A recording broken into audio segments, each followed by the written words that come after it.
قوة إلا بالله العلي العظيم. أعوذ بالله من الشيطان اللعين الرجيم. بسم الله الرحمن الرحيم.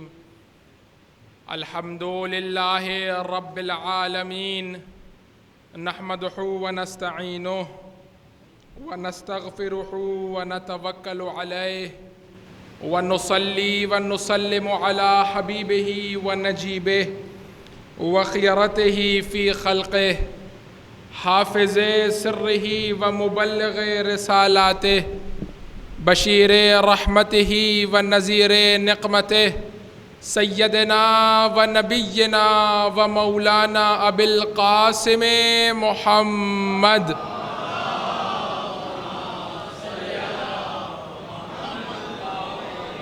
وعلى آله الأطيبين الأطهرين الأنجبين الهداة المهديين المعصومين المكرمين المظلومين الذين أذهب الله عنهم الرجس وطهرهم تطهيرا.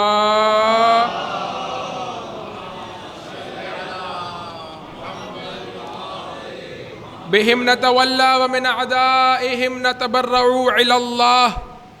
أما بعد، اوصیکم عباد اللہ ونفسی بتقوی اللہ. میں نماز جمعہ کے اجتماع کے اس پہلے خطبے میں سب سے پہلے اپنے آپ کو اور اس کے بعد آپ تمام بندگان الہی کو تقوی الہی کی وصیت کرتا ہوں. صلوات پڑھیے محمد و آل محمد پر.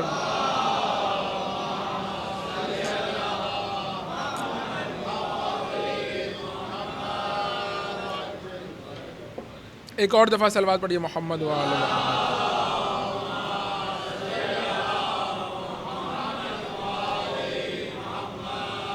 عزیزان گرامی قدر، دو اہم مناسبتوں کے درمیان یہ نماز جمعہ کا اجتماع منعقد ہو رہا ہے. بعض تاریخوں کے مطابق 15 شوال اور بعض دوسری تاریخوں کے مطابق 25 شوال فرزند زہرا امام جعفر صادق علیہ السلام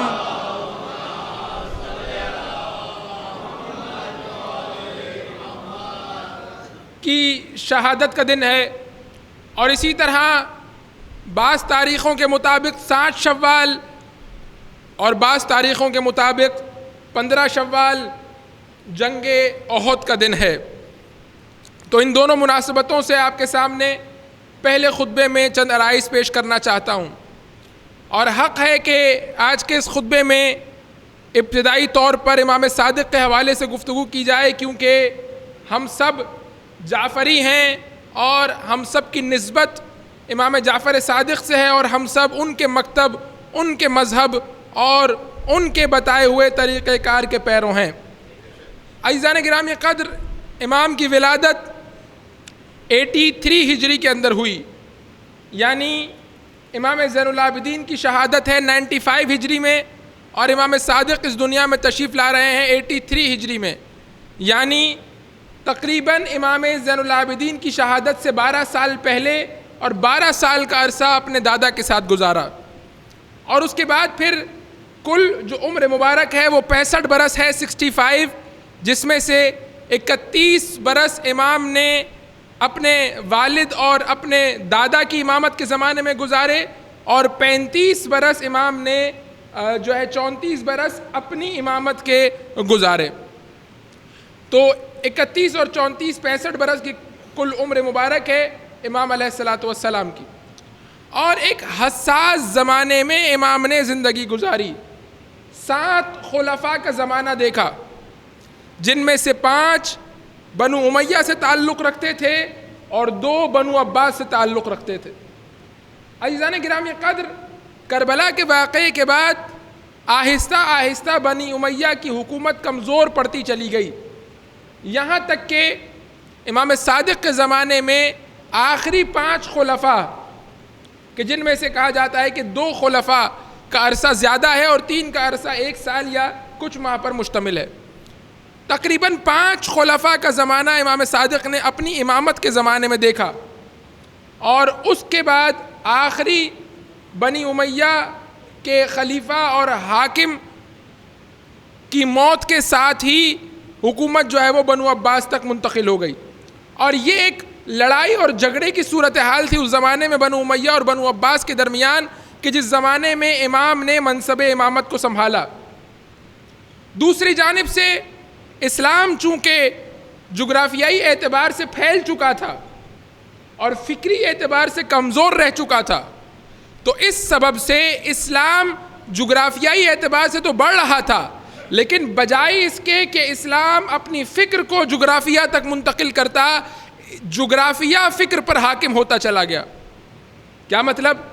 یعنی اسلام سادہ زیستی کا مذہب تھا، اسلام مساوات اور عدل و انصاف کا مذہب تھا، لیکن جغرافیائی طور پر ترقی کی وجہ سے اور جغرافیائی طور پر فتوحات کی وجہ سے بجائے اس کے کہ سادہ زیستی کو دوسروں تک منتقل کیا جاتا، اشرافی گری کو قبول کر لیا گیا۔ وہ اسلام کے جس کا آغاز مسجد سے ہوا تھا، جس کا پہلا حاکم اللہ کا رسول مسجد میں بیٹھ کر فیصلے کیا کرتا تھا، مسجد میں بیٹھ کر حکومت کے معاملات کو چلایا کرتا تھا، وہی اسلام محلوں اور بڑے بڑے قلعوں تک پہنچ گیا، اور اب اس کے حاکم تک رسائی ممکن نہیں ہے۔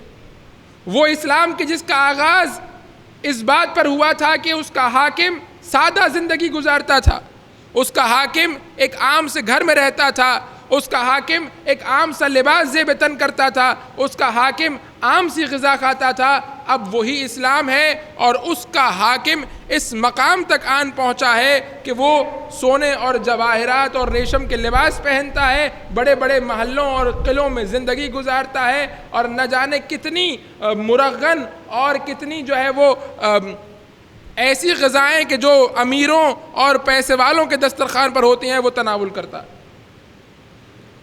اب ایسے میں ضرورت اس بات کی تھی کہ کوئی حقیقی اسلام کو پیش کرے، اور کون ہے کہ جو حقیقی اسلام کو پیش کر سکتا ہے؟ وہی حقیقی اسلام کو پیش کر سکتا ہے کہ جس کی رگوں میں علی و فاطمہ سلام اللہ علیہما کا خون ہو۔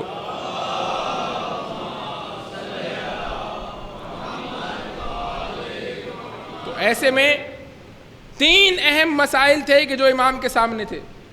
پہلا مسئلہ اسلام کے باہر سے اسلام پر فکری حملہ، زنادقہ کی جانب سے، ملحدین کی جانب سے، خدا کے منکروں کی جانب سے، خدا کے وجود پر سوال اٹھانا، شبہات اٹھانا، اور اب کوئی نہیں ہے جو اس کا جواب دے۔ بادشاہ دربار میں بیٹھا ہے، درباری ملا بھی اس کے آس پاس موجود ہے، لیکن یہ ان کے بس کی بات نہیں ہے کہ وہ ان شبہات کا اور ان سوالات کا کہ جو زنادقہ کی جانب سے اور ملحدین کی جانب سے پیش کیے جا رہے ہیں ان کا جواب دے۔ تو امام نے خود بھی اور اپنے شاگردوں کی تربیت کے ذریعے سے بھی، جس میں حشام ابن سالم، آبان ابن تغلب، زرارہ، مومن طاق اور نہ جانے کیسے کیسے شاگرد امام نے تربیت کیے کہ جنہوں نے اس محاذ پر جو اسلام کے باہر سے اور کفر کی جانب سے اور شیطان پرستوں کی جانب سے اور ملحدین اور زنادقہ کی جانب سے جو حملے کیے جا رہے تھے اس کا جواب دیا۔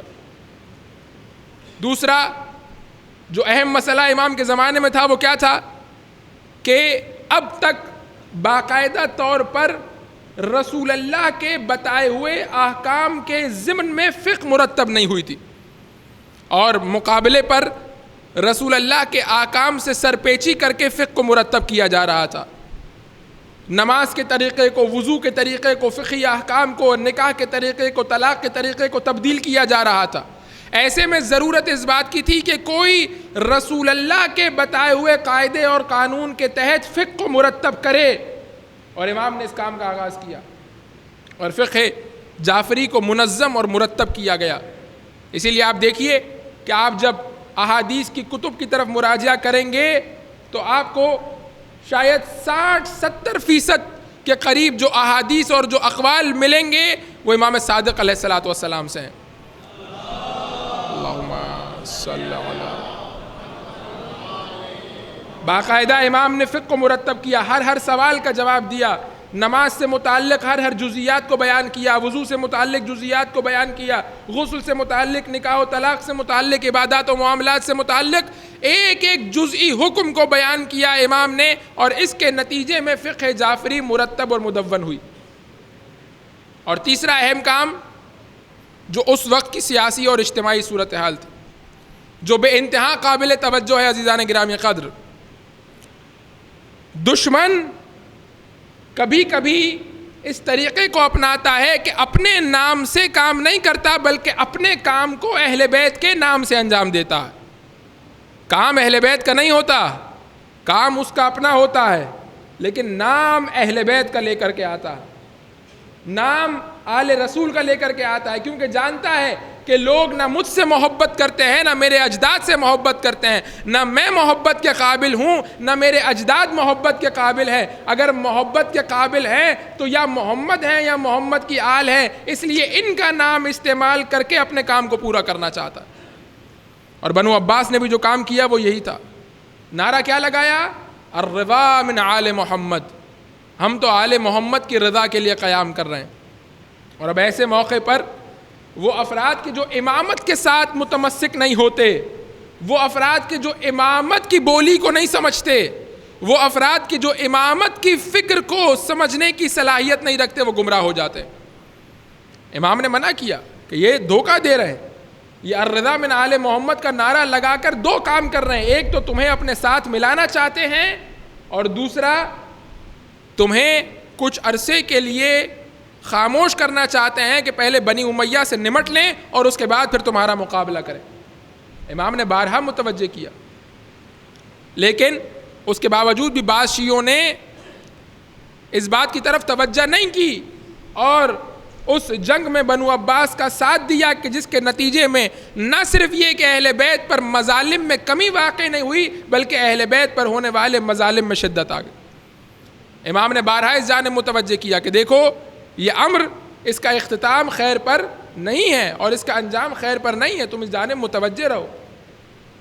حالانکہ بعض افراد کے جو بنو عباس کی حکومت کے اندر موجود تھے، انہوں نے امام کو خط لکھا کہ آپ قیام کیجیے، آپ بغاوت کیجیے، ہم آپ کا ساتھ دیں گے۔ امام نے منع کیا کہ نہیں، اس لیے کیونکہ اس وقت باطل سے لڑ رہا ہے۔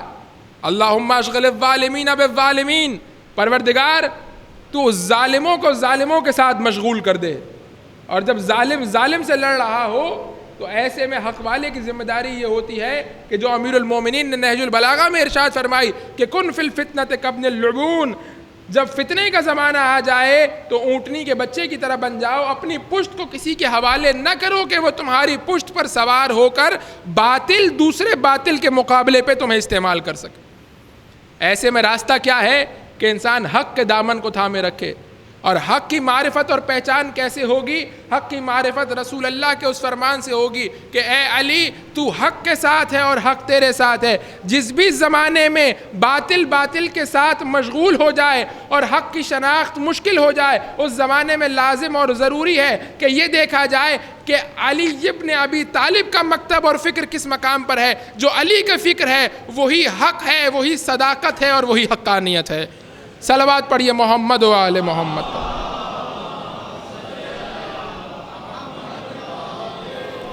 تو ان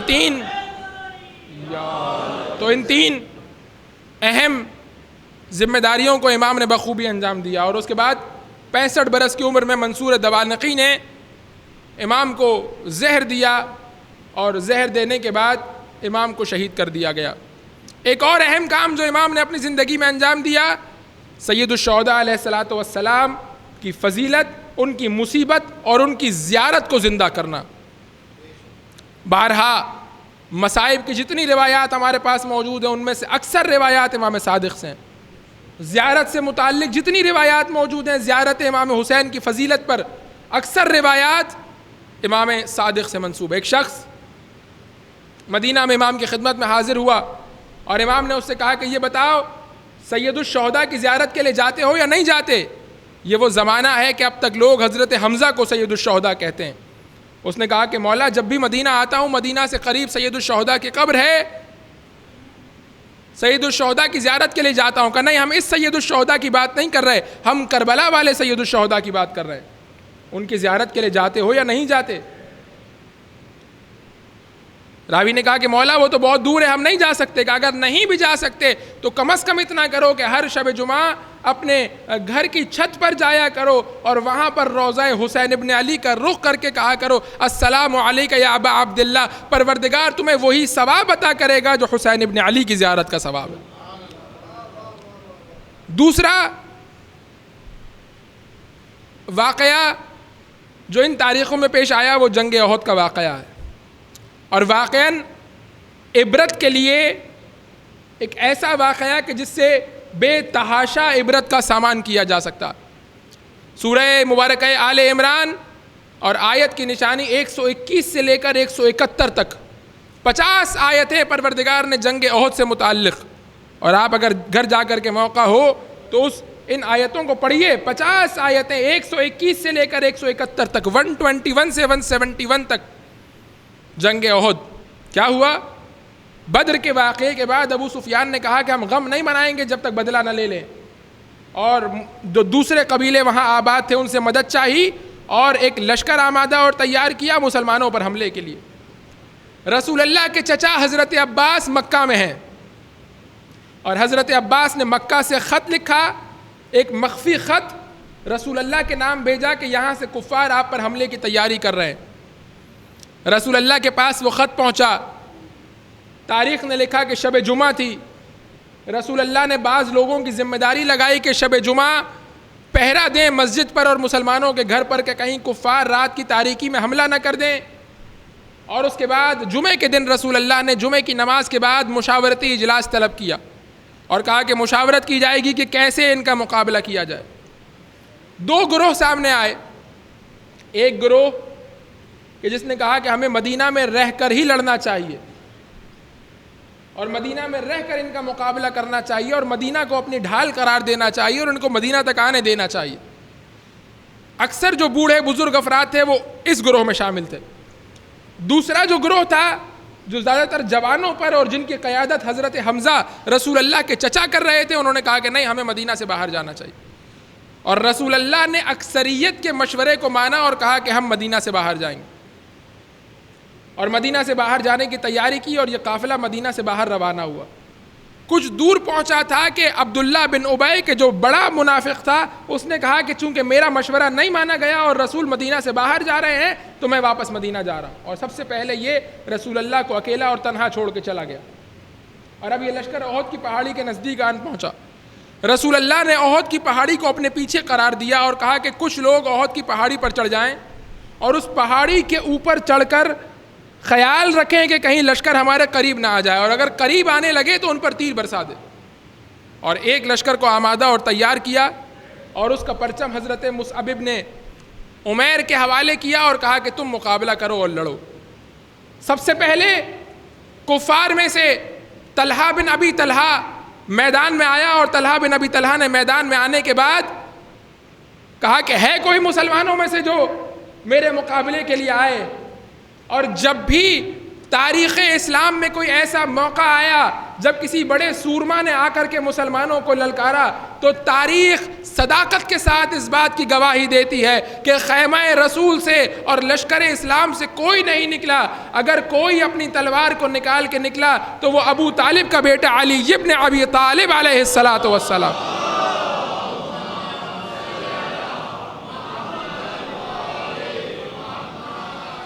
طلحہ بن ابی طلحہ کو فنار کیا اور اس کے بعد جنگ کا آغاز ہوا اور جنگ مسلمان جیت گئے.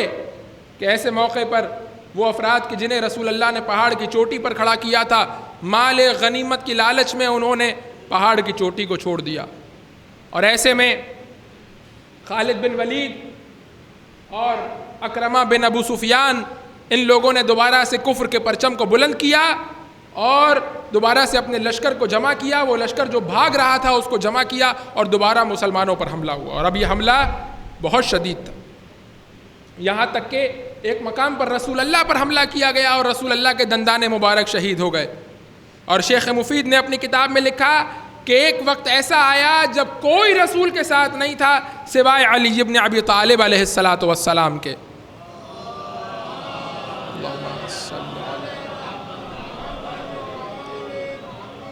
اور ایسے میں کئی دفعہ امیر المومنین کی تلوار ٹوٹی اور رسول اللہ نے درخت کی چھڑی نکال کر کے امیر المومنین کو دی جو تلوار میں تبدیل ہو جاتی تھی، پھر تلوار ٹوٹ جاتی تھی۔ جب کئی دفعہ یہ واقعہ تکرار ہوا تو اب اس کے بعد آسمان سے فرشتہ تلوار بھی لے کر کے آیا اور یہ منقبت پڑھتا ہوا آیا کہ لا فتح الا علی، لا سیف الا ذوالفقار، اگر کوئی جوان ہے تو علی ابن ابی طالب ہے، اور اگر کوئی تلوار ہے تو وہ ذوالفقار ہے۔ یا ایسے میں عزیزان گرامی قدر جو سبق ہے، جو عبرت ہے، وہ کیا ہے؟ وہ یہ ہے کہ حکم رسول سے سر پیچی نہ کی جائے، حکم امام سے سر پیچی نہ کی جائے، حکم رسول اور حکم امام کی مخالفت نہ کی جائے، ورنہ جیتی ہوئی جنگ بھی مسلمان اس دہانے پر پہنچ سکتے ہیں کہ ہار کے قریب ہو جائیں۔ عزیزان گرامی قدر، امیر المومنین نے رسول اللہ کی حفاظت کا حق ادا کیا۔ سب بھاگ رہے تھے، کسی نے بھاگنے والوں سے پوچھا کہ کیوں بھاگ رہے ہو؟ خبر پھیل گئی، جھوٹی خبر، افواہ پھیل گئی، ماتا محمد، رسول اللہ مارے گئے۔ کسی نے بھاگنے والوں سے پوچھا کہ کیوں بھاگ رہے ہو؟ کہا کہ جب محمد مر گئے تو اب لڑنے کا کیا فائدہ، اور اب موت کے دہانے پر اپنے آپ کو پہنچانے کا کیا فائدہ، اور اب خود مرنے کا کیا فائدہ، جس کے لیے لڑ رہے تھے وہ تو مر گیا۔ اور جب اسی راوی نے آ کر کے علی سے سوال کیا تو علی کا جواب سب سے مختلف تھا کہ جب محمد دنیا سے چلے گئے تو اب زندگی کا کیا فائدہ، زندگی کا کیا فائدہ۔ اس حق کو ادا کیا، اور اس کے بعد پھر جب رسول اللہ واپس مدینہ منورہ پہنچے تو دیکھا کہ احد کے شہداء میں سے ہر ایک کے گھر میں فرش عزا بچھا ہوا ہے، لیکن حمزہ سید الشہداء کو رونے والا کوئی نہیں ہے۔ تو اس مقام پر رسول اللہ کی زبان پر یہ جملے آ گئے کہ وَلَكِنَّ حَمْزَةَ لَا بُوَاقِيَ لَهُ، حمزہ کے لیے کوئی رونے والا نہیں ہے۔ مدینہ کی سب عورتوں نے اپنے اپنے شہداء پر رونا چھوڑ دیا اور حمزہ کے گھر میں جمع ہو گئیں اور حمزہ پر آنسو بہانا شروع کر دیے۔ تاریخ نے لکھا کہ جب رسول اللہ کے شہید ہو جانے کی خبر مدینہ پہنچی تو رسول اللہ کی پھوپھی حضرت صفیہ مدینہ سے روانہ ہوئیں اپنے بھتیجے کی احوال پرسی کے لیے اور دیکھنے کے لیے کہ رسول اللہ کو کیا ہو گیا۔ رسول اللہ کو کسی نے بتایا کہ آپ کی پھوپھی آ رہی ہیں مدینہ سے احد کی پہاڑی کی طرف۔ رسول اللہ نے پیغام بھجوایا کہ پھوپھی سے کہو کہ واپس چلی جائیں، لیکن حضرت صفیہ نے کہا کہ نہیں، جب تک اپنے بھتیجے کی زیارت نہ کر لوں گی واپس پلٹ کر کے نہ جاؤں گی۔ کہا کہ جیسے ہی حضرت صفیہ احد کی پہاڑی کے نزدیک آ رہی تھیں، رسول اللہ بے تابی کے ساتھ کچھ تلاش کر رہے تھے۔ کسی نے پوچھا یا رسول اللہ کیا تلاش کر رہے ہیں؟ تو جواب دیا گیا کہ دیکھ نہیں رہے کہ حمزہ کا سینہ چاک کر دیا گیا ہے اور حمزہ کے جگر کو نکال دیا گیا ہے، بہن آ رہی ہے، کہیں ایسا نہ ہو کہ بہن کی نگاہ پڑ جائے اور حمزہ کا جگر اور حمزہ کا کٹا ہوا کلیجہ بہن دیکھ لے اور حمزہ کا کٹا ہوا سینہ بہن دیکھ لے، کوئی چادر مجھے لا دو تاکہ میں حمزہ کے لاشے پر ڈال دوں، بہن یہ منظر نہ دیکھ پائے گی۔ اور تاریخ نے لکھا کہ جیسے جیسے حضرت صفیہ قریب آ رہی تھیں رسول اللہ کی بے تابی میں اضافہ ہوتا جا رہا تھا، یہاں تک کہ جب حضرت صفیہ بہت قریب آ گئیں تو رسول اللہ کو کوئی چادر نہ ملی تو اپنی عبا اتار کر حضرت حمزہ کے لاشے پر ڈال دی کہ کہیں بہن بھائی کے لاشے کی یہ حالت نہ دیکھے۔ میں کہوں گا یا رسول اللہ اپنی اسی چادر کو لے کر کے کربلا کے میدان میں آئیے، یہاں بھی ایک بھائی کا لاشا ہے اور یہاں بھی ایک بہن آ رہی ہے، آئیے اور آ کر کے اپنی چادر کو بھائی کے لاشے پر ڈال دیجئے، کہیں ایسا نہ ہو کہ زینب اپنے بھائی کی یہ حالت دیکھ۔ الا ولعنت اللہ علی القوم الظالمین، ان احسن الحدیث وابلغ الموعظہ کتاب اللہ العزیز۔ اعوذ باللہ من الشیطان الرجیم، بسم اللہ الرحمن الرحیم، والعصر ان الانسان لفی خسر الا الذین آمنوا وعملوا الصالحات وتواصوا بالحق وتواصوا بالصبر، صدق اللہ العلی العظیم۔